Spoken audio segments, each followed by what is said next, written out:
Hi friends, എല്ലാവർക്കും smart ലേണിംഗ്സിൻ്റെ മറ്റൊരു ക്ലാസ്സിലേക്ക് സ്വാഗതം. എൻ്റെ പേര് ആരോമൽ എന്നാണ്. അപ്പോൾ നമ്മൾ ഇന്ന് ചർച്ച ചെയ്യുക നമ്മുടെ CPOയുടെ സ്പെഷ്യൽ ടോപ്പിക്കിൽ പുതുതായിട്ട് ഉൾപ്പെടുത്തിയ ഭാരതീയ നാഗരിക് സുരക്ഷാ സംഹിതയിലെ ചില കാര്യങ്ങളാണ്. നമ്മളറിയാം, നമ്മൾ ഈ സെറ്റിൽ പൊക്കോണ്ടിരിക്കുന്നത് അല്ലെങ്കിൽ ഈ ഒരു സീരീസിൽ നമ്മൾ ചർച്ച ചെയ്യുന്നത് CPOയുടെ സ്പെഷ്യൽ ടോപ്പിക്കുമായിട്ട് ബന്ധപ്പെട്ടിട്ടുള്ള റിവിഷൻ ക്ലാസ്സസ് ആണ്. അപ്പോൾ അതിൻ്റേതായ ഒരു സ്പീഡിലായിരിക്കും പല കാര്യങ്ങളും നമ്മൾ ക്ലാസ്സിൽ പറഞ്ഞു പോവുക. അപ്പോൾ ആ ഒരു കാര്യം ശ്രദ്ധിക്കുക. അതേപോലെ തന്നെ നമ്മുടെ പുതിയതായിട്ട് തുടങ്ങുന്ന അല്ലെങ്കിൽ നമ്മൾ SIക്ക് വേണ്ടിയിട്ട് പുതിയതായിട്ടൊരു ക്ലാസ് സ്റ്റാർട്ട് ചെയ്യുന്നുണ്ട്, യൂട്യൂബിൽ തന്നെയാണ്. അപ്പോൾ SIക്ക് വേണ്ടിയിട്ടുള്ള ക്ലാസ്സസിൽ ഇതേ ടോപ്പിക്, SI മെയിൻസിന് ഇതേ ടോപ്പിക് ഉണ്ട്. അവിടെ നമ്മളിത് കുറേ കൂടെ ഡീറ്റെയിൽ ആയി എക്സ്പ്ലെയിൻ ചെയ്ത് പറഞ്ഞു പോകുന്ന രീതിയിലായിരിക്കും SI മെയിൻസിൻ്റെ ക്ലാസ്സസ് വരിക. ഇപ്പോൾ CPOയുടെ എക്സാമിന് വേണ്ടിയിട്ട് എന്ത് ചെയ്യുക, നിങ്ങൾ സ്പീഡിൽ ഒരു ക്വിക്ക് റിവിഷൻ പോലെ കണ്ടുപോവുക. അപ്പോൾ നമുക്കറിയാതെ ഈ നിയമം നേരത്തെ CRPC ആയിരുന്നു. ആ നിയമത്തെ 2023 മാറ്റി പകരം കാലത്തിനനുസരിച്ചുള്ള മാറ്റങ്ങളൊക്കെയോടുകൂടെ കൊണ്ടുവന്ന നിയമമാണ് ഇത്, ഭാരതീയ നാഗരിക് സുരക്ഷാ സംഹിത അല്ലെങ്കിൽ BNSS അല്ലേ. ക്രിമിനൽ നടപടിക്രമങ്ങൾ, പ്രൊസീജിയേഴ്സ് ഒക്കെയാണ് ഈ നിയമത്തിൽ പറഞ്ഞിരിക്കുക. അപ്പോൾ നമ്മുടെ പാർലമെന്റ് ഒരു നിയമം തിരുത്തേണ്ടി വന്നത് എന്തിനാണെന്ന് ചോദിച്ചു കഴിഞ്ഞാൽ പണ്ടുണ്ടാക്കിയ നിയമമാണ്. അപ്പോൾ അതിലെ കാലാനുസൃതമായിട്ടുള്ള മാറ്റങ്ങൾ വരുത്തി പുതിയതായിട്ടൊരു നിയമമായിട്ട് അവതരിപ്പിക്കുന്നു. നമ്മൾ അത് കാരണം പുതിയതായിട്ട് പഠിക്കേണ്ടിയും വരുന്നു അല്ലേ. നമുക്ക് അങ്ങനെ ഒരു അവസ്ഥയാണ് അത് കാരണം വന്നു ചേർന്നത്, നമുക്കത് പഠിക്കേണ്ടതായി വന്നു. എന്തായാലും നമ്മൾ വന്നു പോയില്ലേ, അപ്പോൾ നമുക്ക് പഠിച്ചല്ലേ പറ്റുള്ളൂ. അപ്പോൾ നമുക്ക് എന്ത് ചെയ്യാം, കാര്യത്തിലേക്ക് കടക്കാം. ആദ്യമായിട്ട് നമ്മുടെ ഭാരതീയ നാഗരിക് സുരക്ഷാ സംഹിതയും ഭാരതീയ സാക്ഷ്യ അധിനിയവും അതോടൊപ്പം നമ്മുടെ BNS ഭാരതീയ ന്യായ സംഹിത, ഈ 3 നിയമങ്ങളും തിരുത്തലടങ്ങിയിട്ടുള്ള ബിൽ ആദ്യമായിട്ട് നമ്മുടെ ആഭ്യന്തരമന്ത്രി അമിത്ഷാ പാർലമെന്റിൽ അവതരിപ്പിച്ചത് 2023 ഓഗസ്റ്റ് 11. അപ്പോൾ ആദ്യമായിട്ട് അവതരിപ്പിക്കുന്നത് 2023 ഓഗസ്റ്റ് 11. ഡേറ്റ് ശ്രദ്ധിക്കുക. പക്ഷേ ആ സമയത്ത് പാർലമെന്റ് ഈ ബിൽ എന്താ ചെയ്തതെന്ന് ചോദിച്ചാൽ സ്റ്റാൻഡിംഗ് കമ്മിറ്റീൻ്റെ നിർദ്ദേശങ്ങൾക്ക് വിട്ടു. അതായത് സ്റ്റാൻഡിംഗ് കമ്മിറ്റി, അതായത് ഈ ബില്ലിൽ എന്തൊക്കെയോ പ്രശ്നങ്ങളുണ്ട്, അതൊന്ന് പഠിച്ച് പരിഹരിച്ചിട്ട് വരാൻ വേണ്ടിയിട്ട്.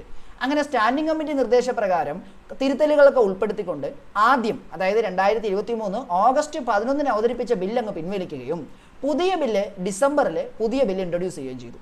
അപ്പോൾ പഴയ ബില്ലിനെ പിൻവലിക്കുന്നു, പുതിയ ബില്ല് മാറ്റങ്ങളോട് കൂടിയ പുതിയ ബില്ല് 2023 ഡിസംബർ 12.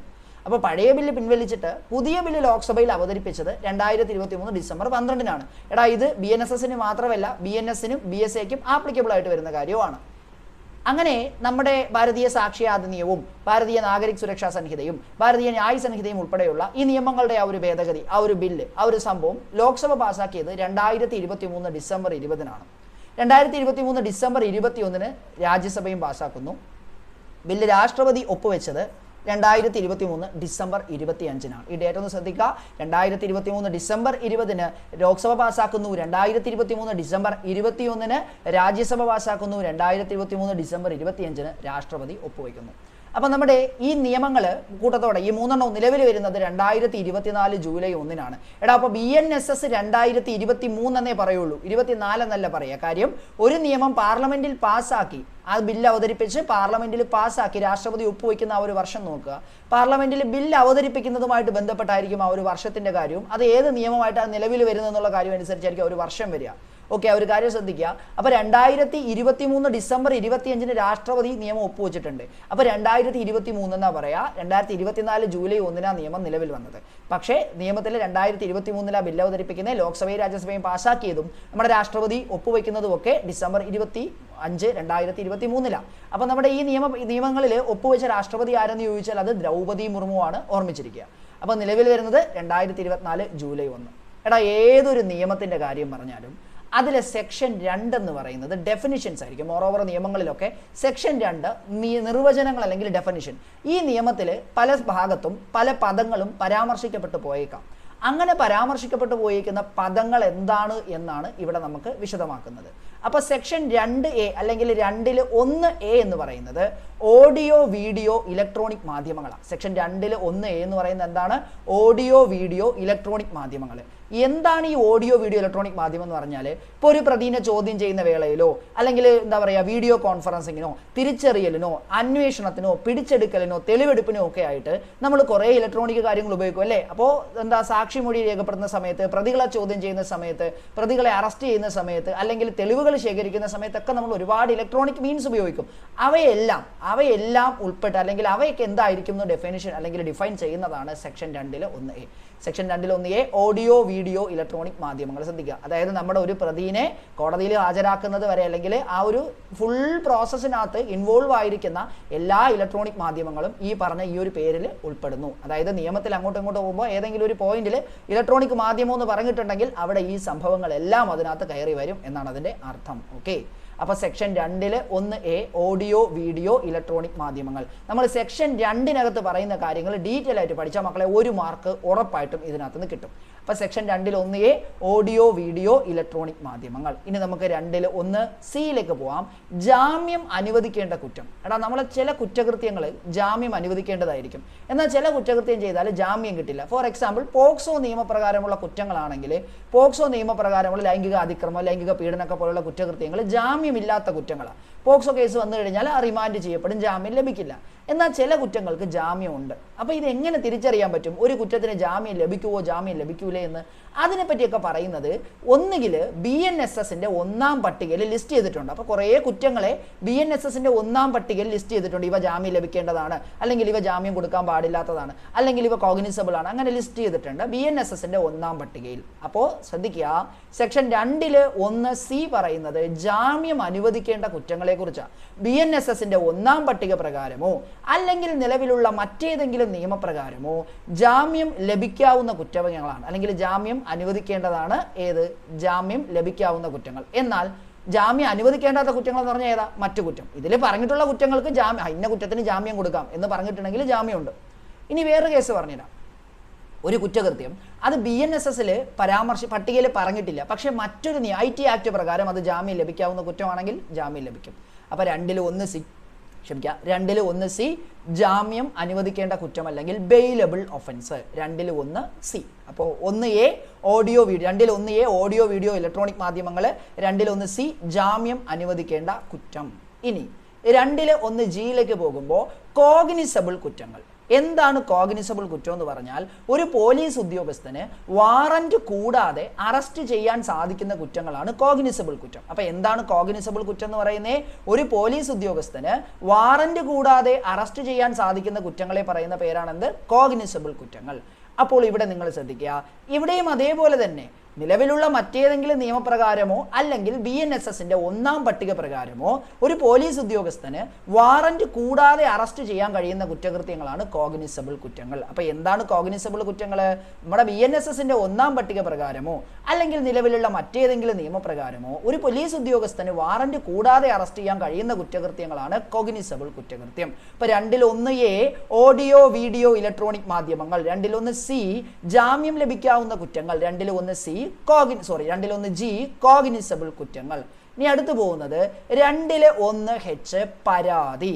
2 1H പരാതി എന്ന് പറഞ്ഞാൽ ഈ നിയമപ്രകാരം ഒരു മജിസ്ട്രേറ്റിന് വാമൊഴിയായോ രേഖാമൂലമായോ ഉന്നയിക്കുന്ന ഏതെങ്കിലും ആരോപണം, അതായത് അറിയപ്പെടുന്നതോ അറിയപ്പെടാത്തതോ ആയിട്ടുള്ള ഒരു വ്യക്തി ഒരു കുറ്റകൃത്യം ചെയ്തുവെന്ന്, എന്നാൽ അതിൽ പോലീസ് റിപ്പോർട്ട് ഉൾപ്പെടുത്തിയിട്ടില്ല എന്ന് അർത്ഥമാക്കുന്നുണ്ട്. പരാതി എന്ന് പറഞ്ഞാൽ എത്രയേ ഉള്ളൂ, നമ്മൾ ഒരാൾക്ക് കൊടുക്കുന്ന അല്ലെങ്കിൽ ഒരു മജിസ്ട്രേറ്റിന് കൊടുക്കുന്ന ഒരു പരാതിയാണ്. എന്തിനാ? വാമൊഴിയായിട്ടോ രേഖാമൂലം ഇന്ന ആളൊരു കുറ്റകൃത്യം ചെയ്തിട്ടുണ്ട്, അത് ആരും ചിലപ്പോൾ അറിയില്ല, ചിലപ്പോൾ ആളറിയായിരിക്കും. ഇനി എന്നാൽ പോലീസ് റിപ്പോർട്ട് ഇതിൽ ഉൾപ്പെടുത്തിയിട്ടില്ല, അതായത് പോലീസ് അന്വേഷിച്ചു കൊടുക്കുന്ന റിപ്പോർട്ട് പരാതിയുടെ രീതിയിൽ വരുന്നില്ല. ആ ഒരു കാര്യം കൂടെ മനസ്സിലാക്കുക. പിന്നെ കോഗ്നിസബിൾ കുറ്റങ്ങളല്ലാതെ നോൺ കോഗ്നിസബിൾ കുറ്റങ്ങളിൽ ഇവിടെ പരാതി കൊടുക്കുക, പോലീസ് ഉദ്യോഗസ്ഥനാണ് റിപ്പോർട്ട് ചെയ്യുക, കേസ് ഡയറിയും കൊണ്ടുപോയി റിപ്പോർട്ടൊക്കെ വെച്ച് നമ്മൾ അങ്ങോട്ട് പോകുമ്പോൾ പഠിക്കും നോൺ കോഗ്നിസബിൾ കേസുകളുടെ നടപടിക്രമങ്ങൾ. ആ സാഹചര്യങ്ങളിൽ പരാതിക്കാരനായിട്ട് പോലീസുകാരൻ മാറും കേട്ടോ. അങ്ങനെ ഒരു സംഭവമുണ്ട്, അത് ഞാൻ അത് എക്സ്പ്ലെയിൻ ചെയ്യുന്ന സമയത്ത് പറയാം. ഇപ്പം നിങ്ങൾ ജസ്റ്റ് ഈ ഒരു കാര്യം ഒന്ന് മനസ്സിലാക്കുക. 2 1H എന്താണ്? പരാതി അല്ലെങ്കിൽ കംപ്ലൈൻറ്റ്. 2 1H പരാതി അല്ലെങ്കിൽ കംപ്ലൈൻറ്റ്. നമ്മൾ കൊടുക്കുന്ന പരാതി എന്നുള്ള രീതിയിൽ ആലോചിച്ചോളുക. അപ്പോൾ പരാതിയെക്കുറിച്ച് വിശദമാക്കുന്ന വകുപ്പ് ഏതെന്ന് ചോദിച്ചാൽ 2 1H ആണ്. 2 1H. ഇനി 2 1Kയും Lയും മാറരുത്. 2Kയും 2 Lയും മാറരുത്. K inquiry, L investigation. K inquiry, L investigation. അന്വേഷണം എന്നാണ് 2ലും അന്വേഷണം തന്നെ അർത്ഥം വരുന്നത്. എന്നാൽ ഒരു മജിസ്ട്രേറ്റോ കോടതിയോ നേരിട്ട് നടത്തുന്ന അന്വേഷണമാണ് 2 1K പ്രകാരമുള്ള ഇൻക്വയറി. ജുഡീഷ്യൽ ഇൻക്വയറി എന്ന് നമ്മൾ പറയും അല്ലേ. ഒരു മജിസ്ട്രേറ്റോ കോടതിയോ നേരിട്ട് ജഡ്ജി നേരിട്ടിറങ്ങി അന്വേഷിക്കുന്നതാണ് ഇൻക്വയറി. അതിനകത്ത് വിചാരണ വരത്തില്ല കേട്ടോ. അതായത് നമ്മുടെ കോർട്ടിനകത്ത് കൊണ്ടുപോയി ട്രയൽ ചെയ്യത്തില്ലേ, വിചാരണ അതിൽ വരത്തില്ല. അല്ലാതെ ഇപ്പോൾ ഒരു ബെഞ്ച്, ഹൈക്കോടതി ഒരു ബെഞ്ചിനെ നിയമിച്ചു പഠിക്കാനായിട്ട് അല്ലെങ്കിൽ അന്വേഷിക്കാനായിട്ട്, അല്ലെങ്കിൽ ഇപ്പോൾ ഏതെങ്കിലും ഒരു കമ്മീഷൻ, ഇന്ന ജഡ്ജിയുടെ പേര് പറഞ്ഞിട്ട് അന്വേഷണ കമ്മീഷൻസ് ഒക്കെ വെക്കത്തില്ലേ, അതാണ് ജുഡീഷ്യൽ അന്വേഷണം അല്ലെങ്കിൽ ഇൻക്വയറി എന്ന പദം കൊണ്ട് ഉദ്ദേശിക്കുക. എന്നാൽ ഒരു പോലീസ് ഉദ്യോഗസ്ഥനോ അല്ലെങ്കിൽ മജിസ്ട്രേറ്റ് ചുമതലപ്പെടുത്തിയിട്ടുള്ള മറ്റൊരു വ്യക്തിയോ നടത്തുന്ന അന്വേഷണമാണ് ഇൻവെസ്റ്റിഗേഷൻ. അപ്പോൾ ഇൻവെസ്റ്റിഗേഷൻ എന്ന് പറഞ്ഞാൽ പോലീസ് ഇൻവെസ്റ്റിഗേഷൻ എന്നാ പറയുക, ജുഡീഷ്യൽ ഇൻക്വയറി, പോലീസ് ഇൻവെസ്റ്റിഗേഷൻ. അപ്പോൾ 2 K inquiry, 2 investigation, 2 K inquiry, 2 investigation. അപ്പോൾ അന്വേഷണം എന്ന് പറഞ്ഞാൽ എന്താണത്? ജുഡീഷ്യൽ അല്ലെങ്കിൽ നമ്മുടെ ജഡ്ജിമാർ നേരിട്ട് നടത്തിയാൽ ഇൻക്വയറി 2 കെയും, പോലീസ് ഉദ്യോഗസ്ഥനോ അല്ലെങ്കിൽ മജിസ്ട്രേറ്റ് ചുമതലപ്പെടുത്തുന്ന മറ്റൊരാളോ ആണ് നടത്തുന്നതെങ്കിൽ അത് ഇൻവെസ്റ്റിഗേഷനുമാണ്. ഈ ഒരു കാര്യം നിങ്ങൾ ജസ്റ്റ് ഒന്ന് ശ്രദ്ധിച്ചോളുക. അപ്പോൾ ഒന്നുകൂടെ ഒന്ന് പറഞ്ഞു നോക്കാം. 2 എ ഓഡിയോ വീഡിയോ ഇലക്ട്രോണിക് മാധ്യമങ്ങൾ, 2 സി ജാമ്യം ലഭിക്കാവുന്ന കുറ്റങ്ങൾ, 2 ജി കോഗ്നിസബിൾ കുറ്റങ്ങൾ, 2 എച്ച് പരാതി, 2 കെ ഇൻക്വയറി, 2 എൽ ഇൻവെസ്റ്റിഗേഷൻ. അപ്പോൾ ചിലപ്പോൾ 2 എൽ എന്നേ കാണത്തുള്ളൂ, സിലബസിൽ 2 എൽ എന്നാണ് പറഞ്ഞേക്കുന്നത്. പക്ഷേ സംഹിതയ്ക്കകത്ത് നിയമത്തിനകത്ത് നോക്കുമ്പോൾ 2 എന്നാണ് ആ ഒരു കാര്യം കൂടെ നോക്കിയുള്ളൂ കേട്ടോ. എല്ലാ നമ്പർ നോക്കുക. ഇനി 2 ഒ അല്ലെങ്കിൽ 2 നോൺ കോഗ്നിസബിൾ കുറ്റങ്ങൾ.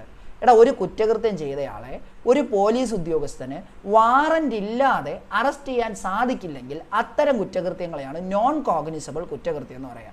അപ്പോൾ എന്താണ് നോൺ കോഗ്നിസബിൾ എന്ന് പറഞ്ഞാൽ? വാറന്റ് ഇല്ലാതെ അറസ്റ്റ് ചെയ്യാൻ സാധിക്കില്ല. കോഗ്നിസബിൾ എന്ന് പറഞ്ഞാൽ വാറന്റോടുകൂടെ അറസ്റ്റ് ചെയ്യാൻ, അല്ലെങ്കിൽ വാറന്റ് വേണ്ട. നോൺ കോഗ്നിസബിൾ എന്ന് പറഞ്ഞാൽ എന്താ? വാറന്റ് ഇല്ലാതെ അറസ്റ്റ് ചെയ്യാൻ സാധിക്കില്ല. അപ്പോൾ ഇത്തരം കേസുകളെ നോൺ കോഗ്നിസബിൾ കേസുകളെന്നും പറയും. ഒരു പോലീസ് ഉദ്യോഗസ്ഥന് വാറന്റ് ഇല്ലാതെ അറസ്റ്റ് ചെയ്യാൻ അധികാരമില്ലാത്ത കേസാണ് നോൺ കോഗ്നിസബിൾ കേസ്. 2 ഒ ആണ് നമ്മളിപ്പോൾ പഠിച്ചത്. ഓക്കെ, ഇനി നമ്മൾ നോക്കുക 2 എക്സ് സമൻസ് കേസ്. എന്താണ് സമൻസ് എന്ന് പറയുന്നത്? 2 X summons case, Y victim, Z warrant case. അപ്പോൾ X summons case, Y victim, Z warrant case. 2 X summons case. Summons issue ചെയ്യുന്നതാണ്, അല്ലെങ്കിൽ ചില കേസുകളിൽ കോടതി സമൻസ് ഇഷ്യൂ ചെയ്യും. എന്താണ് സമൻസ് എന്ന് ചോദിച്ചാൽ, ഒരു നിശ്ചിത ദിവസം നിശ്ചിത സമയം കോടതിയുടെ മുമ്പാകെ ഹാജരാകാനായി കോടതിയിൽ നിന്ന് പുറപ്പെടുവിക്കുന്ന ഉത്തരവാണ് സമൻസ്. അപ്പോൾ എന്താ സമൻസ്? ഒരു നിശ്ചിത ദിവസം നിശ്ചിത സമയം കോടതിയുടെ മുമ്പാകെ ഹാജരാകുന്നതിനായി കോടതിയിൽ നിന്ന് പുറപ്പെടുവിക്കുന്ന ഉത്തരവിനെയാണ് മക്കളെ സമൻസ് എന്ന് പറയുക. അപ്പോൾ സമൻസുമായി ബന്ധപ്പെട്ട case summons case 2 X. Summons എങ്ങനെ കൊടുക്കണം, ആർക്ക് കൊടുക്കണം, ഏത് രീതിയിൽ കൊടുക്കണം എന്നൊക്കെ നമ്മൾ വരുന്ന ക്ലാസ്സുകളിൽ നമ്മൾ ചർച്ച ചെയ്യും. ഇനി 2 വൈ വിക്ടിം അല്ലെങ്കിൽ ഇര. ഇര എന്ന് പറഞ്ഞാൽ ഒരു കുറ്റാരോപിതനായ ഒരു വ്യക്തി കാരണം നേരിട്ട് ബാധിക്കപ്പെട്ട ഒരാളോ അല്ലെങ്കിൽ അയാളുടെ രക്ഷിതാവോ നിയമപരമായ അവകാശിയോ ആവാം ഇര. ഇപ്പോൾ നിങ്ങളൊക്കെ ഒരു റേപ്പ് കേസിൽ ആ റേപ്പിന് ഇരയായ വ്യക്തിയാണ് അവിടെ നമ്മൾ ഇര എന്ന് പറയാം. എന്നാൽ റേപ്പ് വിക്ടിം ഇപ്പോൾ തന്നെ ലാസ്റ്റ് കൽക്കട്ട റേപ്പ് കേസ് ആലോചിക്കുക, അതുമായിട്ട് ബന്ധപ്പെട്ട എന്താ നല്ല രീതിയിലൊരു വിഷയമൊക്കെ നടക്കുന്നുണ്ട്. അപ്പോൾ ഈ കൽക്കട്ട റേപ്പ് ഞാൻ കാര്യം ഡീറ്റെയിൽ ചെയ്യുന്നില്ല, ഞാൻ വിഷയത്തിൽ നിന്ന് തെന്നി മാറുന്നു, അതുകൊണ്ടാണ്. ഓക്കെ, അപ്പോൾ ഇവിടെ ഇര എന്ന് പറയുമ്പോൾ ആ കുറ്റകൃത്യത്തിന് ഇരയായവർ മാത്രമല്ല, അവരുടെ മാതാപിതാക്കളാവാം, അല്ലെങ്കിൽ അവരുടെ പിന്തുടർച്ച അവകാശം. ഇപ്പോൾ എന്താ ഒരു ആക്സിഡൻറ്റ് കേസ്, ഒരു റോഡ് ആക്സിഡൻറ്റ് ഉണ്ടായി, ഒരാളുടെ പിഴവ് മൂലമാണ് ആക്സിഡൻറ്റ് സംഭവിച്ചതെന്ന് വിചാരിക്കാം. അപ്പോൾ ഈ ആക്സിഡൻറ്റിൽ മരണപ്പെട്ട വ്യക്തിയുടെ കുടുംബാംഗങ്ങൾക്ക് ചിലപ്പോൾ നഷ്ടപരിഹാരം ലഭിക്കും. അവിടെയും അവർ ഇര എന്നുള്ള രീതിയിൽ തന്നെയാണ് കണക്കാക്കുക കേട്ടോ. അപ്പോൾ ഇരെന്ന് പറഞ്ഞാൽ ഒന്നുകിൽ കുറ്റാരോപിതനായ വ്യക്തിയുടെ പ്രവൃത്തിയാൽ ബാധിക്കപ്പെട്ട നഷ്ടമോ പരിക്കോ സംഭവിച്ചൊരു വ്യക്തി, അല്ലെങ്കിൽ അത്തരം ഇരയുടെ രക്ഷിതാവോ നിയമപരമായ അവകാശിയോ. 2 Z warrant case. Warrant case എന്ന് പറഞ്ഞാൽ വധശിക്ഷ, ജീവപര്യന്തം തടവ് അല്ലെങ്കിൽ 2 വർഷത്തിൽ കൂടുതലുള്ള തടവ് ശിക്ഷ ലഭിക്കാവുന്ന ഒരു കുറ്റകൃത്യവുമായി ബന്ധപ്പെട്ട കേസാണ് വാറന്റ് കേസ്. അപ്പോൾ എന്താ വാറന്റ് കേസ്? വധശിക്ഷ, ജീവപര്യന്തം തടവ് അല്ലെങ്കിൽ 2 വർഷത്തിൽ കൂടുതൽ തടവ് ശിക്ഷ ലഭിക്കാവുന്ന ഒരു കുറ്റകൃത്യവുമായിട്ട് ബന്ധപ്പെട്ട കേസാണ് ഇത് വാറന്റ് കേസ് എന്ന് പറയാം. ആ ഒരു കാര്യം ശ്രദ്ധിച്ചോളാം. അതായത് വാറന്റ് ഇഷ്യൂ ചെയ്യാൻ പറ്റുന്ന കേസസാണ് വാറന്റ് കേസ്. അപ്പോൾ നമ്മൾ ഇത്രയും നോക്കിയത് ഏതൊക്കെയാണ്? വാറന്റ് എന്ന് പറഞ്ഞാൽ എന്താണെന്നറിയോ? അറസ്റ്റ് ചെയ്ത് ഹാജരാക്കാൻ കോടതിയിൽ നിന്ന് പുറപ്പെടുവിക്കുന്ന ഉത്തരവാണ് വാറന്റ്. അതായത് സമൻസ് എന്ന് പറഞ്ഞാൽ കോടതിയിൽ വരാൻ വേണ്ടി, ഇപ്പോൾ എനിക്ക് സമൻസ് തരിക എന്ന് പറഞ്ഞാൽ എനിക്കൊരു പേപ്പർ വരും, ഞാൻ കോടതിയിൽ ഹാജരാവണം. എന്നാൽ എൻ്റെ പേരിൽ വാറന്റ് വന്നു എന്ന് പറഞ്ഞാൽ ഏതെങ്കിലും ഒരു പോലീസ് ഉദ്യോഗസ്ഥനോ അല്ലെങ്കിൽ മറ്റൊരു വ്യക്തിക്കോ കോടതി പറയും എന്നെ അറസ്റ്റ് ചെയ്ത് ഹാജരാക്കാൻ. അതാണ് വ്യത്യാസം. ഓക്കെ, അപ്പോൾ 2 X summons case, Y victim ഇര, ഇസഡ് വാറന്റ് കേസ്. നമുക്ക് ഒരിക്കൽ കൂടി ഒന്ന് പറഞ്ഞു നോക്കിയിട്ട് അടുത്ത സെഷനിലേക്ക് പോവാം.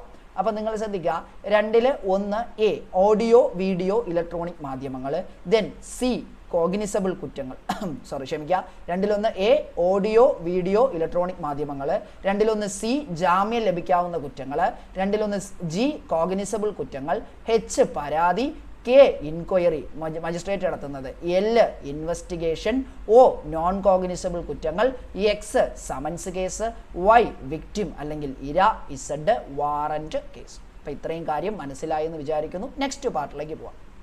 നെക്സ്റ്റ് പാർട്ട് ഉയർന്ന ഉദ്യോഗസ്ഥരുടെ അധികാരവും അതുപോലെ മജിസ്ട്രേറ്റിനെയും പോലീസിനെയും എപ്പോഴും സഹായിക്കണം എന്നുള്ള കുറച്ച് കാര്യങ്ങളാണ് നമ്മളിവിടെ പഠിക്കാനായിട്ട് പോകുന്നത്. ഇനി അങ്ങോട്ട് ശ്രദ്ധിച്ചിരിക്കുക. ഓക്കെ അല്ലേ? ഓക്കെ, അപ്പോൾ എല്ലാവരും ശ്രദ്ധിച്ചിരിക്കുക. സെക്ഷൻ 30 ഉന്നത പോലീസ് ഉദ്യോഗസ്ഥരുടെ അധികാരം. ഉന്നത പോലീസ് ഉദ്യോഗസ്ഥരുടെ അധികാരം. ഓക്കെ, എടാ ഉന്നത പോലീസ് ഉദ്യോഗസ്ഥൻ എന്ന് പറഞ്ഞാൽ ഇപ്പോൾ ഓരോ നമ്മുടെ ജില്ലയിലെ തന്നെ പോലീസ് ജില്ലകളായി വീണ്ടും തിരിക്കും. നമ്മുടെ സംസ്ഥാന ജില്ലകൾ തിരിക്കുന്ന പോലെയല്ല പോലീസ് ജില്ല, അത് വേറെ രീതിയിലാണ് വരുന്നത്. അതേപോലെ തന്നെ മേഖലകളായി തിരിച്ചിട്ടുണ്ട്. ഇവിടെയെല്ലാം ഒരു നമ്മൾ കേരള പോലീസ് ആക്ടിൽ പറഞ്ഞ പോലെ എന്താ ഒരു ഹയറാർക്കി നമുക്ക് ഇവിടെ കാണാൻ പറ്റും അല്ലേ? അതുപോലെ നിങ്ങൾ ആലോചിക്കുക, ഒരു സ്റ്റേഷൻ്റെ ചുമതലയുള്ള SHO, അയാൾക്ക് മുകളിൽ ആരുണ്ടാവും? DYSP ഉണ്ടാവും, SP ഉണ്ടാവും. ആ രീതിയിൽ അങ്ങനെ ആ ഒരു ടയർ അങ്ങ് പോകും അല്ലേ? CI, DYSP, SP ആ രീതിയിൽ അങ്ങനെ അങ്ങ് പോകും. ഒരു പോലീസ് സ്റ്റേഷൻ്റെ ചുമതലയുള്ള ഉദ്യോഗസ്ഥനേക്കാൾ ഉയർന്ന റാങ്കിലുള്ള പോലീസ് ഉദ്യോഗസ്ഥർക്ക് അവർ നിയമിക്കപ്പെടുന്ന പ്രാദേശിക പ്രദേശത്തുടനീളം ആ ഉദ്യോഗസ്ഥന് തൻ്റെ സ്റ്റേഷൻ പരിധിക്കുള്ളിൽ പ്രയോഗിക്കാവുന്ന അതേ അധികാരം പ്രയോഗിക്കാം. ഇങ്ങനെ നോക്കുമ്പോൾ നിങ്ങൾക്ക് ഇത് വായിക്കുമ്പോൾ ചിലപ്പോൾ തിരിയൂല, എന്നാലും പറഞ്ഞുതരാം. എടാ സെക്ഷൻ 30 എന്ന് പറഞ്ഞാൽ ഉന്നത പോലീസ് ഉദ്യോഗസ്ഥൻ്റെ അധികാരമാണ്. നിങ്ങളൊരു സ്റ്റേഷൻ്റെ SI ആയിട്ട് സ്റ്റേഷനിൽ ഇരിക്കുകയാണ്. പെട്ടെന്ന് നിങ്ങളെ നേരെ മേലെയുള്ള DYSP, ഇപ്പം നിങ്ങൾ കണ്ണൂർ ഒരു സ്റ്റേഷനിലാണ് ജോലി ചെയ്യുന്നത്. അപ്പോൾ കണ്ണൂർ നിങ്ങളുടെ ആ പ്രദേശത്തുള്ള ആ ഒരു DYSP വരുവാണ്. അപ്പോൾ നിങ്ങൾ എണീറ്റ് നിൽക്കും, സല്യൂട്ട് ചെയ്യും. പിന്നെ ആ DYSP ഇരിക്കുന്ന ആരുടെ കസേരയിലാണ്? നിങ്ങൾ അവിടെ ഇരുന്ന, നിങ്ങൾ SI ആയിട്ടിരുന്ന കസേരയിലാണ് അയാൾ വന്നിരിക്കുന്നത് അല്ലേ? നിങ്ങൾ സിനിമയിലൊക്കെ കണ്ടിട്ടില്ലേ? മേലുദ്യോഗസ്ഥന്മാർ വരുമ്പോൾ എണീറ്റ് മാറിയ കസേര ഒഴിഞ്ഞു കൊടുക്കും. കസേര എന്ന് പറയുന്നത് അവിടെ അധികാരത്തിൻ്റെ സിമ്പലാണ്. ഇനി നിങ്ങൾ ആലോചിച്ച് നോക്കി. അവിടെ വന്നിരിക്കുമ്പോൾ ആ DYSPക്ക് ആ സ്റ്റേഷനിലെ SIക്കുള്ള അതേ പവർ, അവിടെ വന്ന കാര്യങ്ങൾ തീരുമാനമെടുക്കാം, SI അറസ്റ്റ് ചെയ്ത് വെച്ചിരിക്കുന്ന ഒരു പ്രതിയെ ചോദ്യം ചെയ്യാം, കാര്യങ്ങൾ എന്ത് വേണോ ചെയ്യാം. ആ ഒരു കാര്യം മനസ്സിലാക്കുക. പക്ഷെ ഒറ്റ കണ്ടീഷൻ ഉണ്ട്, ഉയർന്ന റാങ്കിലുള്ള മേലുദ്യോഗസ്ഥനായിരിക്കണം. അല്ലാതെ എന്താ പറയുക, കോട്ടയത്തുള്ള വേറെ ഏതെങ്കിലും ഒരു സ്ഥലത്തുള്ള DYSPക്കോ SPക്കോ വന്നിട്ട് കണ്ണൂർ ഒരു സ്റ്റേഷനിൽ പോയിട്ട് അതങ്ങനെ കാണിക്കാൻ പറ്റൂല. പക്ഷേ കാണിക്കാം. ഒരു കേസിൻ്റെ അന്വേഷണവുമായിട്ട് ബന്ധപ്പെട്ട് വരികയാണെങ്കിൽ അത് കാണിക്കാനുള്ള വകുപ്പ് അവിടെ ഉണ്ട്. അത് നമ്മൾ പിന്നീട് പഠിക്കും. അല്ലാതെ ആ ഒരു ഏരിയ വെച്ചിട്ട് മാത്രമേ ആ ഒരു പവർ ഡിവിഷൻ വരുന്നുള്ളൂ. അപ്പോൾ സെക്ഷൻ 30 പറഞ്ഞത് ഉന്നത പോലീസ് ഉദ്യോഗസ്ഥരുടെ അധികാരങ്ങൾ. ആലോചിക്കുക, പോലീസ് മേലുദ്യോഗസ്ഥൻ വന്നു കഴിഞ്ഞാൽ കസേര ഒഴിഞ്ഞു കൊടുക്കും. അപ്പോൾ അധികാരം മൊത്തം ആർക്ക് കിട്ടൂടെ? ആ മേലുദ്യോഗസ്ഥന് കിട്ടും. അപ്പോൾ സെക്ഷൻ 30 ഉന്നത പോലീസ് ഉദ്യോഗസ്ഥരുടെ അധികാരങ്ങൾ മനസ്സിലായി എന്ന് കരുതുന്നു. സെക്ഷൻ 31 പൊതുജനങ്ങൾ മജിസ്ട്രേറ്റിനെയും പോലീസിനെയും എപ്പോൾ സഹായിക്കണം. സെക്ഷൻ 31 എന്താ പറയുന്നത്? പൊതുജനങ്ങൾ മജിസ്ട്രേറ്റിനെയും പോലീസിനെയും എപ്പോഴാണ് സഹായിക്കേണ്ടത്? പൊതുജനങ്ങൾ പോലീസിനെ സഹായിക്കുന്നത് നമ്മുടെ BNSS, അതായത് നമ്മളിപ്പോൾ ഈ സെക്ഷൻ ചർച്ച ചെയ്യുന്നു. നമ്മൾ അതേപോലെ കേരള പോലീസ് ആക്ടിലും ഇതുപോലത്തെ ഒരു സെക്ഷൻ നമ്മൾ കേട്ടിട്ടുണ്ട്, പഠിച്ചിട്ടുണ്ട് അല്ലേ? പോലീസുകാരെ എന്താ പറയുക, ക്രമസമാധാന പാലനത്തിൽ പൊതുജനങ്ങൾ സഹായിക്കണം, പൊതുജനങ്ങളോട് സഹായം ചോദിക്കണം. നമുക്ക് നോക്കാം. സെക്ഷൻ 31 പ്രകാരം ന്യായമായ സഹായം ആവശ്യപ്പെടുന്ന ഒരു മജിസ്ട്രേറ്റിനെയോ അല്ലെങ്കിൽ പോലീസ് ഉദ്യോഗസ്ഥനെയോ സഹായിക്കാൻ ഓരോ വ്യക്തിയും ബാധ്യസ്ഥനാണ്. അപ്പോൾ സെക്ഷൻ 30 എന്താ പറഞ്ഞേ? 31 എന്താ പറയണേ? ന്യായമായൊരു സഹായം ആവശ്യപ്പെടുന്ന പോലീസിനെയോ മജിസ്ട്രേറ്റിനെയോ പൊതുജനങ്ങൾ സഹായിക്കണം. എപ്പോഴായിരിക്കും ഒരു പോലീസോ മജിസ്ട്രേറ്റോ സഹായം ആവശ്യപ്പെടുന്നേ? ഒരാളെ അറസ്റ്റ് ചെയ്യാൻ നിൽക്കുക, പിടികൂടാൻ നിൽക്കുക, അവൻ രക്ഷപ്പെടുന്നത് തടയാൻ വേണ്ടിയിട്ട് അല്ലേ? ഒരാൾ ഒറ്റയ്ക്കേ ഉള്ളൂ, ഒരു പോലീസ് ഉദ്യോഗസ്ഥൻ ഒറ്റയ്ക്കോ അല്ലെങ്കിൽ രണ്ടുപേരേ ഉള്ളൂ, കള്ളന്മാരെ പിടിക്കാൻ ശ്രമിക്കുക അല്ലെങ്കിൽ വാറന്റ് നടപ്പിലാക്കാൻ ശ്രമിക്കുക. ആ സമയത്ത് പ്രതി ഓടുകയാണ്. അപ്പോൾ എന്ത് ചെയ്യാം? നാട്ടുകാരോട് സഹായം ചോദിച്ചാൽ നാട്ടുകാർക്ക് എന്ത് ചെയ്യാം? സഹായിക്കാം. അത് മനസ്സിലായി. 2, സമാധാന ലംഘനം തടയുകയോ അടിച്ചമർത്തുകയോ ചെയ്യുന്നതിൽ, അതായത് എന്താ പറയുക, ഒരു പൊതുജന ശല്യം ഉണ്ടാക്കുന്നതാണ്, പൊതുജന ശല്യം ഉണ്ടാക്കുന്ന ആൾക്കാരുടെ പ്രവൃത്തി അത് അടിച്ചമർത്താൻ ഒരു പോലീസ് ഉദ്യോഗസ്ഥനോ മജിസ്ട്രേറ്റോ ശ്രമിക്കുകയാണ്. ആ സമയത്ത് നാട്ടുകാരുടെ സഹായം ആവശ്യപ്പെടുന്നു. ഇപ്പോൾ നിങ്ങൾ ആലോചിക്കുക, ഇപ്പം എന്താ പറയുക, നമ്മുടെ സ്പടികം സിനിമയിൽ ഒരു സീനുണ്ട്, മറ്റേ നമ്മുടെ മജിസ്ട്രേറ്റ് വെൺമണി വിഷ്ണുവിൻ്റെ സപ്താഹം കാണാൻ പോകുന്ന സമയത്ത് എന്ത് ചെയ്യൂടെ, നമ്മുടെ ആടുതോമയുടെ ക്യാരക്ടർ വന്നിട്ട് അയാളെ തടഞ്ഞു നിർത്തും. അപ്പോൾ ഈ മജിസ്ട്രേറ്റിന് വേണമെങ്കിൽ അറസ്റ്റ് ചെയ്യാൻ ഉത്തരവിടാനോ ഒക്കെ ഉള്ള അധികാരമുണ്ട്. പക്ഷേ ആ പാവപ്പെട്ട മനുഷ്യനോട് ഒറ്റയ്ക്കേ ഉള്ളൂ, വിജനമായ ഒരു പ്രദേശമാണ്. അപ്പോൾ അയാൾക്ക് എന്ത് ചെയ്യാം? ചുറ്റുമുള്ള ആൾക്കാരോട് വേണമെങ്കിൽ സഹായം ചോദിക്കാം, ഈ ആടുതോമയെ പിടിച്ചു മാറ്റാൻ സഹായമൊക്കെ ചോദിക്കാം. മനസ്സിലായോ? അപ്പോൾ അത് ന്യായമായിട്ടുള്ളതാണെങ്കിൽ ചെയ്യാൻ പൊതുജനങ്ങൾ ബാധ്യസ്ഥരാണ്. പക്ഷേ ബാക്കിയുള്ളവർക്ക് ജീവന് പേടിയുള്ളതുകൊണ്ട് ആരും എന്ത് ചെയ്യത്തില്ല. ആ സിനിമയായിട്ട് എടുക്കുക. എന്നാൽ പോലും നമ്മൾ ലോക്കലി ആണെങ്കിൽ ആലോചിക്കുക. ഓക്കെ, ഇതൊക്കെ തമിഴ് സിനിമകളുടെ സ്ഥിരം വരുന്നൊരു ക്ലീശ സീനാണ്, പറഞ്ഞു തന്നേ ഉള്ളൂ കേട്ടോ. ഓക്കെ, ഇനി ഏതെങ്കിലും പൊതുസ്വത്തിന് കേടുപാടുകൾ വരുത്താൻ ശ്രമിക്കുന്നത് തടയുന്നതിൽ, ഏതെങ്കിലും പൊതുസ്വത്തിന് കേടുപാടുകൾ വരുത്താൻ ശ്രമിക്കുന്നത് തടയുന്നതിൽ അതെന്താ സംഭവം എന്ന് മനസ്സിലാക്കണം. ഈ പൊതുസ്വത്തിന് കേടുപാടുകൾ വരുത്താൻ തടയാന്ന് പറഞ്ഞാൽ, ഇപ്പോൾ 4 പേരിന്ന് ബസ്സിന് കല്ലെറിയുക. ബസ്സിന് കല്ലെറിയുന്ന സമയത്ത് ഒരു പോലീസുകാരനെ അവിടെ ഡ്യൂട്ടിക്കുള്ളൂ. അപ്പോൾ ഇവൻ ഈ ആളോട് തടയണ്ട അല്ലെങ്കിൽ മാറാൻ പറയുന്ന സമയത്ത് ഒറ്റയ്ക്കല്ലേ ഉള്ളൂ. അപ്പോൾ എന്ത് ചെയ്യാം? പൊതുജനങ്ങളുടെ സഹായം ചോദിച്ചാൽ കൊടുക്കാൻ ബാധ്യസ്ഥനാണ്. അതായത് ന്യായമായിട്ടുള്ളൊരു സഹായം ആവശ്യപ്പെടുന്ന മജിസ്ട്രേറ്റിനെയോ പോലീസിനെയോ പൊതുജനങ്ങൾ സഹായിക്കണം. എപ്പോൾ സഹായിക്കണം? അവർ ഇതുപോലുള്ള കാര്യങ്ങൾ കുറ്റവാളിയെ പിടിക്കാൻ ശ്രമിക്കുമ്പോഴോ, സമാധാന ലംഘനം തടയുന്ന സമയത്തോ, അല്ലെങ്കിൽ പൊതുസ്വത്തിന് കേടുപാടുകൾ വരുത്താൻ ശ്രമിക്കുന്നത് തടയുന്ന സമയത്തോ. ഓക്കെ, അടുത്ത് സെക്ഷൻ 32, പോലീസ് ഉദ്യോഗസ്ഥൻ അല്ലാത്ത ഒരാൾ വാറന്റ് നടപ്പിലാക്കാൻ സഹായം. പോലീസ് ഉദ്യോഗസ്ഥൻ അല്ലാത്ത ഒരാൾക്ക് വാറന്റ് നടപ്പിലാക്കാൻ സഹായം. അതായത് ഇപ്പോൾ കോടതിയിലെ പെട്ടെന്ന് ഒരാളെ അറസ്റ്റ് ചെയ്യേണ്ട ഒരു സിറ്റുവേഷൻ ഉണ്ട്, വാറന്റ് ഇഷ്യൂ ചെയ്തു, പോലീസുകാരെ ലഭ്യമല്ല എങ്കിൽ മറ്റൊരാൾക്ക് വാറന്റ് കൊടുക്കാം. അതായത് വേറൊരു വ്യക്തി, ഇപ്പോൾ ഞാനൊരു സർക്കാർ ഉദ്യോഗസ്ഥനാണെന്ന് വിചാരിക്കുക, ഞാൻ കോടതിയിലേക്ക് നിൽക്കുക, അപ്പോൾ ജഡ്ജി എന്നോട് പറഞ്ഞു നിങ്ങൾ അറസ്റ്റ് ചെയ്ത് ഹാജരാക്കുമെന്ന് എന്നോട് പറഞ്ഞാൽ ഞാൻ ആ വാറന്റ് നടപ്പിലാക്കാൻ ബാധ്യസ്ഥനാവും. അപ്പോൾ ഞാനൊരു പോലീസുകാരനല്ല, അപ്പോൾ എനിക്ക് ഈ പോലീസുകാരുടേതായിട്ടുള്ള കായിക പരിശീലനവും കിട്ടിയിട്ടില്ല. അപ്പോൾ ഞാനിങ്ങനെ പ്രതിനെ പിടിക്കാനായിട്ട് പോകുന്ന സമയത്ത് മുമ്പിൽ ഈ പ്രതിയെ ഞാൻ പിടിക്കാൻ ശ്രമിക്കുവാണ്, അപ്പോൾ എൻ്റെ കയ്യിൽ വാറന്റ്. ഇത് നാട്ടുകാർ കാണുവാണെങ്കിൽ സഹായം ആവശ്യമെങ്കിൽ വാറന്റ് നടപ്പിലാക്കാൻ സഹായിക്കണം. അപ്പോൾ വാറന്റ് പോലീസ് ഉദ്യോഗസ്ഥൻ അല്ലാത്ത ഒരാൾ നടപ്പിലാക്കുമ്പോൾ പൊതുജനങ്ങൾ എന്ത് ചെയ്യണോടെ, അയാൾ ആവശ്യപ്പെടുന്ന പക്ഷം എന്ത് ചെയ്യണം, സഹായം ആവശ്യമുണ്ടെങ്കിൽ സഹായിക്കണം.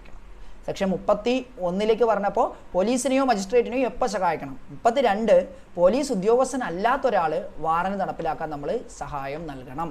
30 എന്തായിരുന്നു? ഉന്നത പോലീസ് ഉദ്യോഗസ്ഥരുടെ അധികാരം. ഇനി നമുക്ക് 33 പോവാം. ചില കുറ്റകൃത്യങ്ങളെക്കുറിച്ചുള്ള വിവരം പൊതുജനങ്ങൾ നൽകേണ്ടതാണ്. എടാ, ഇതിനകത്ത് കുറേ വകുപ്പുകൾ പറയുന്നുണ്ട്, അതെല്ലാം BNS-ലെ വകുപ്പുകളാണ്, ഭാരതീയ ന്യായ സംഹിതയിലെ വകുപ്പുകളാണ്. അത് നമുക്ക് വരുന്ന ക്ലാസ്സിൽ നമ്മൾ അതിനെപ്പറ്റിയുള്ള വീഡിയോസ് ചെയ്യുന്ന സമയത്ത് നമുക്കത് ചർച്ച ചെയ്യാം. കാര്യം നമുക്കിതിൽ നമ്മൾ എനിക്ക് നമ്മൾ CRPC പറഞ്ഞു പറഞ്ഞാൽ അതിൻ്റെ ഒരു ഇതിൽ വരുന്നതാണ്, ക്ഷമിക്കുക. അപ്പോൾ BNSS-ൽ പറയുന്ന കാര്യങ്ങൾ നമുക്കിപ്പോൾ ജസ്റ്റ് നോക്കി പോവാം. സെക്ഷൻ 33, ചില കുറ്റകൃത്യങ്ങളെക്കുറിച്ചുള്ള വിവരങ്ങൾ പൊതുജനങ്ങൾ നൽകേണ്ടതാണ്. എടാ, ചില കുറ്റകൃത്യങ്ങളെക്കുറിച്ചുള്ള നിങ്ങൾ ആലോചിച്ച് നോക്കിയോക്കടാ. ഇപ്പം ഞാൻ നിങ്ങളോട് ഇപ്പോൾ ഈ ക്ലാസ് എടുത്തുകൊണ്ടിരിക്കുമല്ലേ, ക്ലാസ് എടുത്തുകൊണ്ടിരിക്കുന്ന സമയത്ത് നിങ്ങളിങ്ങനെ നോക്കുന്ന സമയത്ത് ഞാനിപ്പോൾ ബാക്കിൽ നിങ്ങളെ ബാക്ക്ഗ്രൗണ്ടിലൊന്നും കാണുന്നില്ല, ഒരു ചെറിയ രീതിയിലായിരിക്കും നിങ്ങളിപ്പോൾ എന്നെ കാണുന്നത്. ഞാൻ ബാക്കിൽ ഒരാളെ കെട്ടിയിട്ടേക്കുന്നതാണ്, നിങ്ങളത് കാണുന്നുണ്ട്. അപ്പോൾ ഞാൻ ബാക്കിൽ ഒരാളെ കെട്ടിയിട്ടേക്കുന്നത് നിങ്ങൾ ഈ വീഡിയോയിൽ കാണാം. അപ്പോൾ അന്യായമായിട്ട് തടഞ്ഞു വയ്ക്കില്ല, അതിന് ചുറ്റും ചിലപ്പോൾ അയാളെ കഴുത്തൊക്കെ മുറിച്ച് വെച്ചിട്ട് അയാളെ ഇങ്ങനെ മൃതപ്രായനാക്കി നിർത്തിയേക്കുമായിരിക്കാം. ഓക്കെ, ഞാൻ സൈക്കോ ഒന്നുമല്ല, ജസ്റ്റ് പറഞ്ഞാണ്. അപ്പോൾ ഇങ്ങനൊരു സംഭവം നിങ്ങൾ ഈ കാണുന്ന സമയത്ത് നിങ്ങൾ എന്ത് ചെയ്യും? ഈ ഒരു കാര്യം കണ്ട് അപ്പോൾ നിങ്ങൾക്ക് എന്ത് ചെയ്യണം? ഇത് റിപ്പോർട്ട് ചെയ്യുക. ഇത്രയേ ഉള്ളൂ സംഭവം.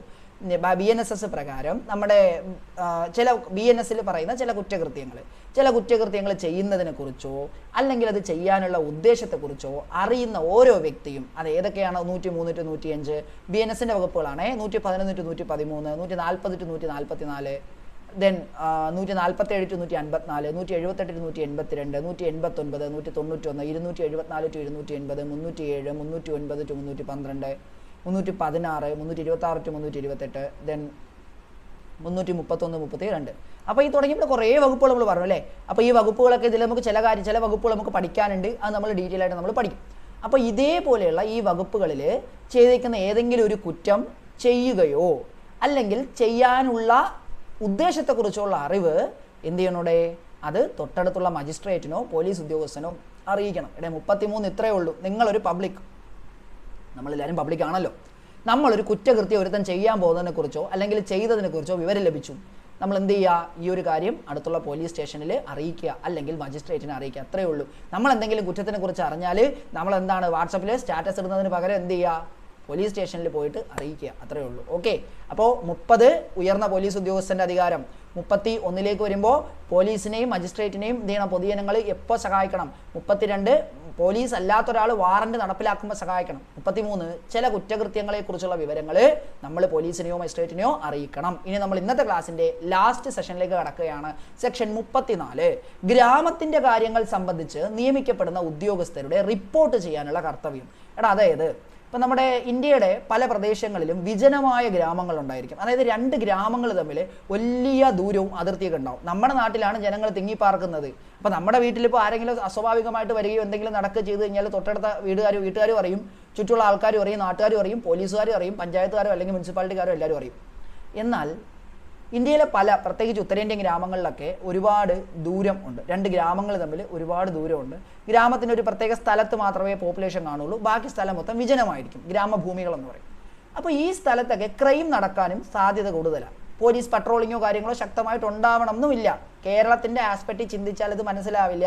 നിങ്ങൾ പുറത്തുള്ള ഒരു സ്ഥലം വിചാരിക്കുക, ഒരു തിരുട്ട് ഗ്രാമം എന്നൊക്കെ വിചാരിക്കുക, അവിടെയൊക്കെ നമുക്ക് ആക്സസ് പോലും കിട്ടില്ല. അപ്പോൾ അത്തരം ഗ്രാമങ്ങളിൽ എന്താണ്, ഒരു ഗ്രാമത്തിന് വേണ്ടി നിയമിക്കപ്പെട്ട ഒരു ഉദ്യോഗസ്ഥൻ ഉണ്ടായിരിക്കും.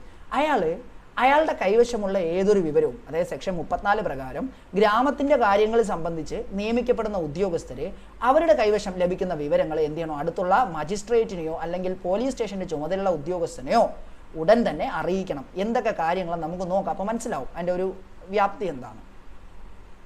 BNSS 34 1-ാം വകുപ്പ് പ്രകാരം ഗ്രാമത്തിൻ്റെ ചുമതലയുള്ള ഉദ്യോഗസ്ഥൻ എന്തൊക്കെ വിവരങ്ങളാണ് നൽകേണ്ടത് നോക്കാം നമുക്ക്. അത് ഗ്രാമത്തിൽ താമസിക്കുന്ന ഒരു വ്യക്തി വേണമെങ്കിൽ ആവട്ടോ. 34(1)(a) പ്രകാരം ആ ഗ്രാമത്തിലോ ഗ്രാമത്തിനടുത്തോ കളവ് മുതൽ സ്വീകരിക്കുകയോ വിൽക്കുകയോ ചെയ്യുന്ന വ്യക്തിയുടെ സ്ഥിരമോ താൽക്കാലികമോ ആയ വാസസ്ഥലത്തെക്കുറിച്ചുള്ള വിവരം. അതായത് ആ ഗ്രാമത്തിലോ അല്ലെങ്കിൽ ഗ്രാമത്തിനടുത്തോ കളവ് മുതൽ സ്വീകരിക്കുകയോ വിൽക്കുകയോ ചെയ്യുന്ന ഒരു വ്യക്തിയുടെ വാസസ്ഥലമുണ്ടോ അല്ലെങ്കിൽ അതിനെക്കുറിച്ചുള്ള ഒരു വിവരം നമ്മൾ അവിടെ എന്ത് ചെയ്യണോടെ അത് കൊടുക്കണം. അതായത് ഈ നമ്മുടെ ഈ കളവ് ഞാൻ പറഞ്ഞില്ലേ, തിരുട്ട് ഗ്രാമങ്ങളിലൊക്കെ ആണെങ്കിൽ ഇവിടെ വലിയ രീതിയിൽ ബൾക്കായിട്ട് വന്ന് മോഷ്ടിച്ചിട്ടൊക്കെ പോകും. എന്നിട്ട് ഇത് ഇവർക്ക് കൊണ്ടുപോയി പുറത്തുകൊണ്ടുപോയി വിൽക്കാൻ പറ്റൂല. ഇതിനുള്ളൊരു ഏജന്റ് ഉണ്ടായിരിക്കും. ആ ഏജന്റ് വന്ന് ഈ ഗോൾഡും കാര്യങ്ങളൊക്കെ വാങ്ങിച്ചിട്ട് അവർ പുറത്തുകൊണ്ടുപോയി വിറ്റിട്ട് ഇവർക്ക് കാശ് കൊടുക്കും. ഓക്കെ, നമ്മുടെ ചില സിനിമകളിലൊക്കെ ഇത് കാണിക്കുന്നുണ്ട്. നമ്മുടെ തീരൻ അധികാരമുണ്ട്, പിന്നെ കുറ്റവും ശിക്ഷയും, ഈ സിനിമയിലൊക്കെ ഇത് കാണിക്കുന്നുണ്ട് കേട്ടോ. ഓക്കെ, ഞാൻ പൊതുവേ നമ്മുടെ CPOയുടെ ക്ലാസ്സസ്, സ്പെഷ്യൽ ടോപ്പിക് ക്ലാസ്സസ് പറയുമ്പോൾ ഞാൻ സിനിമ റിലേറ്റ് ചെയ്ത് കുറച്ച് കാര്യങ്ങൾ പറയും.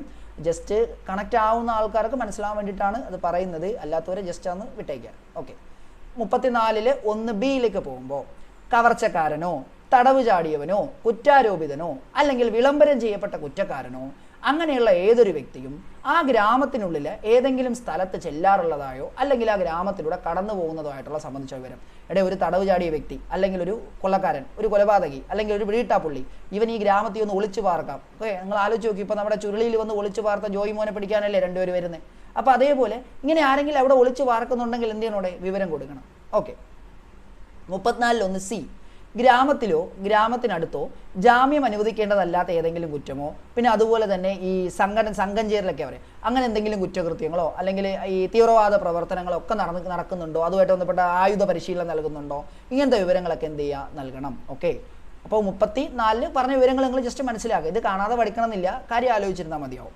ദെൻ ഗ്രാമത്തിലോ ഗ്രാമത്തിനടുത്തോ 34(1)(d) പറയാ അസ്വാഭാവികമായിട്ടുള്ള മരണമോ അല്ലെങ്കിൽ മൃതദേഹമോ മൃതദേഹത്തിന്റെ ഭാഗമോ കണ്ടെത്തുകയോ ഗ്രാമത്തിൽ നിന്നുള്ള ഒരു വ്യക്തിയുടെ മിസ്സിങ്ങോ, അതായത് ഗ്രാമത്തിൽ എവിടെയെങ്കിലും ഒരു ഡെഡ് ബോഡി കിട്ടി അല്ലെങ്കിൽ ഒരു ബോഡി പാർട്ട് കിട്ടി, അതല്ലെങ്കിൽ ഗ്രാമത്തിലുള്ള ഒരാളെ കാണാനില്ല, പിന്നെ അതുപോലെ തന്നെ എന്താ പറയുക കൊലപാതകം, റേപ്പ്, അതുമായിട്ട് ബന്ധപ്പെട്ടുള്ള ഒരു കുറ്റം ഗ്രാമത്തിനടുത്ത് ഇന്ത്യക്ക് വെളിയിലുള്ള ഏതെങ്കിലും സ്ഥലത്ത് വെച്ച് ചെയ്യുന്നതോ ചെയ്യാനുള്ള ഉദ്ദേശത്തെയോ സംബന്ധിക്കുന്ന വിവരങ്ങൾ അത് എന്ത് ചെയ്യണോടെ നമ്മൾ റിപ്പോർട്ട് ചെയ്യണം. പിന്നെ ജില്ലാ മജിസ്ട്രേറ്റ് സർക്കാരിൻ്റെ ക്രമസമാധാന പാലനത്തിനോ കുറ്റനിവാരണത്തിനോ വേണ്ടി അറിയിക്കാനായിട്ടുള്ള വസ്തുവിൻ്റെയോ അല്ലെങ്കിൽ വ്യക്തിയുടെയോ രക്ഷയെ ബാധിക്കുന്ന വിവരങ്ങൾ. അതായത് ഒരു ഗ്രാമത്തിൻ്റെ ചുമതലയുള്ള ഉദ്യോഗസ്ഥൻ പ്രധാനപ്പെട്ട എല്ലാ വിവരങ്ങളും അടുത്തുള്ള പോലീസ് സ്റ്റേഷനിലോ മറ്റോ അറിയിക്കണം ക്രമസമാധാന പാലനത്തിനായി. 34 പ്രകാരം. അടുത്ത് 34 രണ്ടാം വകുപ്പിലേക്ക് പോകുമ്പോഴേ അതിൽ 34 1-ൽ ഉപവകുപ്പ് പ്രകാരം ഗ്രാമം എന്നതിൽ ഗ്രാമഭൂമികൾ, അതാ പറഞ്ഞത് ഗ്രാമത്തിൻ്റെ ചില പ്രദേശത്ത് മാത്രമേ സെറ്റിൽമെൻറ്റ് കാണുള്ളൂ, ബാക്കി വിജനമായ പ്രദേശമായിരിക്കും, അത് ഉൾപ്പെടും. ഇനി വിളംബരം ചെയ്യപ്പെട്ട കുറ്റക്കാരനെന്ന് പറഞ്ഞില്ലേ, അതിൽ ആരൊക്കെ വരുന്നറിയോ, 10 വർഷത്തേക്കോ അതിലധികമോ ജയിൽ ശിക്ഷയോ ജീവപര്യന്തം ശിക്ഷയോ വധശിക്ഷയോ ലഭിക്കാവുന്ന കുറ്റങ്ങൾ ചെയ്ത്, അതായത് 10 വർഷത്തിലധികം തടവ് ശിക്ഷയോ ജീവപര്യന്തമോ അല്ലെങ്കിൽ വധശിക്ഷയോ ലഭിക്കാൻ ഉള്ളൊരു കുറ്റം ചെയ്ത വ്യക്തിയും വിളംബരം ചെയ്യപ്പെട്ട കുറ്റക്കാരൻ എന്നതിൽ ഉൾപ്പെടും. ഇനി 34(2)(3) പ്രകാരം ഈ ഗ്രാമത്തിൻ്റെ കാര്യങ്ങൾ സംബന്ധിച്ച ഉദ്യോഗസ്ഥൻ എന്ന് പറയുമ്പോൾ ആ ഗ്രാമത്തിലെ ഒരു സർക്കാർ ഉദ്യോഗസ്ഥനാവാം, പഞ്ചായത്ത് അംഗമാവാം, ഗ്രാമത്തലവനാവാം, ഗ്രാമഭരണവുമായിട്ട് ബന്ധപ്പെട്ട ഏതെങ്കിലും ചുമതലയുള്ള ഒരു വ്യക്തിയാവാം, ഇവരൊക്കെ ആവാം. നമ്മൾ 34 പറഞ്ഞ കാര്യം ശ്രദ്ധിക്കുക. അപ്പം നമ്മൾ 34 ചർച്ച ചെയ്ത കാര്യങ്ങൾ എന്തൊക്കെയെന്ന് വെച്ചാൽ നിങ്ങൾക്ക് മനസ്സിലായി കാണും. ഗ്രാമവുമായിട്ട് ബന്ധപ്പെട്ട കുറ്റകൃത്യം റിപ്പോർട്ട് ചെയ്യുക. അപ്പം നമ്മൾ 30 മുതൽ 34 വരെ ഒന്നുകൂടെ നോക്കിക്കോളൂ. 30 എന്ന് പറയുമ്പോൾ എന്താണ്, ഉന്നത ഉദ്യോഗസ്ഥൻ്റെ അധികാരം. 31 പോലീസിനെയും മജിസ്ട്രേറ്റിനെയും എപ്പോൾ സഹായിക്കണം. 32 പോലീസ് അല്ലാതെ ഒരാൾ വാറന്റ് നടത്തിയാൽ സഹായിക്കണം. 33 ചില കുറ്റകൃത്യങ്ങളെക്കുറിച്ചുള്ള വിവരങ്ങൾ ജനങ്ങൾ ആരറിയിക്കണം, പോലീസിനെയോ മജിസ്ട്രേറ്റിനെയോ അറിയിക്കുക. 34 ഗ്രാമത്തെ സംബന്ധിച്ച് അല്ലെങ്കിൽ ഗ്രാമത്തിൻ്റെ കാര്യങ്ങളുമായി ബന്ധപ്പെട്ട് നിയമിക്കപ്പെടുന്ന ഉദ്യോഗസ്ഥൻ അവിടെ നടക്കുന്ന കാര്യങ്ങൾ കുറ്റകൃത്യമായിട്ട് പരിണമിച്ചേക്കാവുന്നതോ അല്ലെങ്കിൽ സംശയാസ്പദമായിട്ടുള്ള കാര്യങ്ങളോ ഒക്കെ അടുത്തുള്ള പോലീസ് സ്റ്റേഷനോ മജിസ്ട്രേറ്റിനോ ഏതാ അടുത്ത് അത് റിപ്പോർട്ട് ചെയ്യാം. ഓക്കെ, ഇനി നമ്മൾ ഇന്നത്തെ ക്ലാസ്സിൽ ചർച്ച ചെയ്തത് BNSSലെ കുറച്ച് സെഷൻസ് ആണ്. അപ്പോൾ BNSSൻ്റെ ബാക്കിയുള്ള ക്ലാസ്സസ് തുടർച്ചയായിട്ട് ഇങ്ങനെ നമ്മുടെ ചാനലിൽ വന്നുകൊണ്ടേയിരിക്കും. നമ്മുടെ ചാനലിൽ വരുന്ന വീഡിയോസ് കണ്ട് പ്രയോജനപ്പെടുത്തി മാക്സിമം നിങ്ങൾ നന്നായിട്ട് എക്സാം എഴുതാൻ നോക്കുക. അപ്പോൾ എല്ലാവർക്കും ജോലി കിട്ടട്ടെ എന്ന് ആശംസിക്കുന്നു. അപ്പോൾ അടുത്ത ക്ലാസ്സുമായിട്ട് നാളെ കാണാം. അതുവരേക്കും താങ്ക് യു ഓൾ.